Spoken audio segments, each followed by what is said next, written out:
Last week we talked about the new character, or should I say the additional actor in Paddy Gormley's play 2020 Visions. Since we started to work together to develop the script in 2016, our intention had always been to have one actor only for all the versions of Alec, 20, 40, 60 and 80 years old.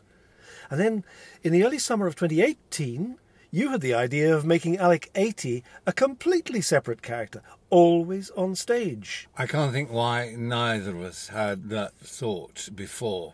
Well, there were the usual commercial reasons. And there was a creative reason for it. I just love the idea of an actor being 80 years of age, turning on a sixpence and then becoming 20. But it was too much for the audience. I must say this was a new departure for me as a writer. How do you mean? Reinventing a character. But surely he was just the same character as he'd always been. Well, yes, in the sense that we could see how he conjured up his visions of his younger self, but when one of his younger selves was on stage, Alec 80 in those days was nowhere to be seen.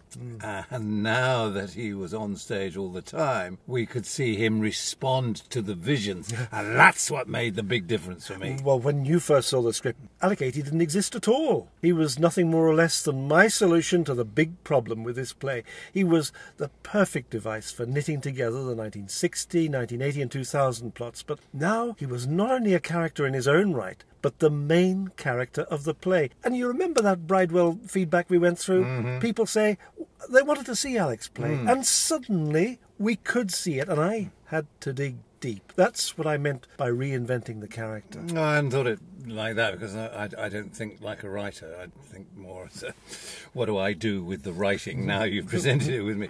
But you seem to manage it all with your usual fluency and skill. I think it's because you made it easy for me. Oh, I'm pleased I did.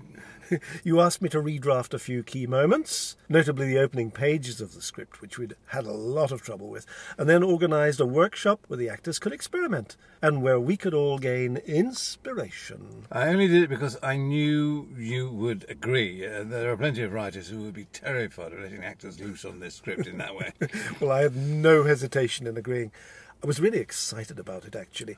The latest draft of the script was awash with new ideas that we hadn't tried before, and I was dying for a chance to try them out. I love workshops for the freedom they give. Letting good actors loose on a script, as you put it, is the surest way to see what works and what doesn't work. And we still had to solve the problem of how to open the play. I can never forget how the Farnham Rep reading flopped, because the audience couldn't work out who the characters were, at least not initially. What do you remember about the workshop in July? Well, I was so impressed by the actors' complete engagement with the task of making sure they communicated with the audience. It wasn't really about acting at all, it was about communication. It had never been easy, of course, with just two actors playing 7 characters between them. And it was immediately apparent that the on-stage presence of Alec 80 was the answer that had eluded us for so long.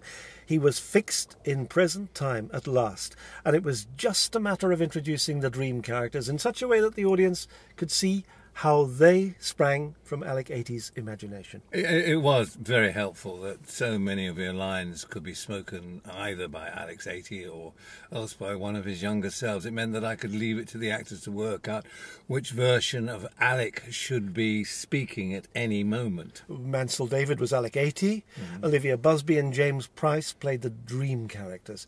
I remember how they wouldn't let Alec 20 speak until they were completely sure the audience would understand that he was Alec 80's vision of his 20-year-old self.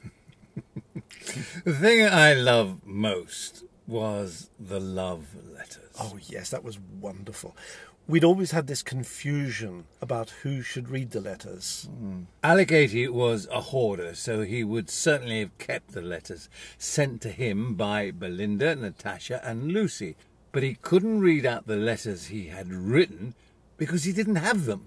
You solved this beautifully by getting Alec 80 to start reading the letter that had been sent to him, and then Belinda, or whoever had written the letter, would join in or take over, and you let the actors play it whatever way they wanted. That is beautiful. What they did with one or other actor echoing key words. It wasn't just that everything was suddenly so clear. The echoes added a powerful emotional charge. I remember there was a general intake of breath at the end of one of the letters, as if we'd hit on something really very exciting. We had.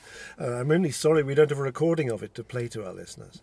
I don't think it would be fair on the actors to play it, even if we did. That session was all about discovery and not at all about acting. We were just playing with your beautiful writing, and our lovely cast can't be expected to find their characters' voices until they've had a chance to rehearse properly.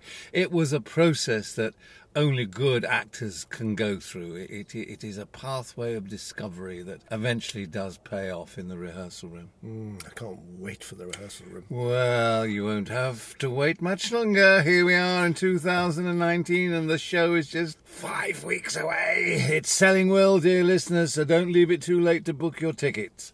Next week, Paddy and I will be talking about the preparation of the rehearsal scripts. Don't miss it.